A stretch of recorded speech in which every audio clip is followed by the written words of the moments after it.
Crude oil and gold futures have surged to record highs in the last few days. Yes. Crude is now trading above $80 a barrel and gold is trading near $730 an ounce. I'm Paula Lesvo with Market Watch in New York, and joining me to talk about commodity prices is George Giro, Vice President of Global Futures at RBC Capital Markets. Thank you very much for your time, George. And thank you for having me. These are interesting times. Absolutely. Let's start with gold. Why have gold prices surged to their highest level since 1980 this week? Well, gold prices have kept pace with energy prices and the depreciation of the U.S. dollar. So as you had the dollar depreciate, you had gold go up in price, and you had crude oil go up in price, actually sometimes in tandem and sometimes for different reasons. Gold reacts to the values of currencies and the U.S. dollar. Gold reacts to the stock markets around the world. And people who asset allocate always seem to like to purchase some gold to make sure they maintain purchasing power. It seems that both gold and crude had a very enthusiastic reaction to the Fed rate cut yesterday. Well, they both had an interesting reaction for different reasons.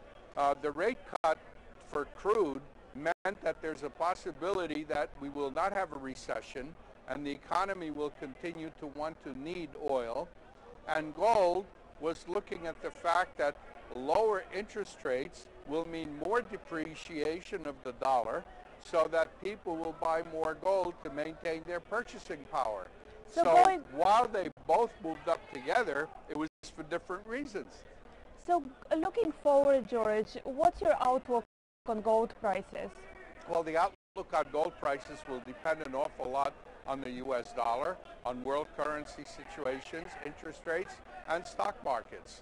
And, of course, the price of crude oil, which if it continues to go higher, could be inflationary.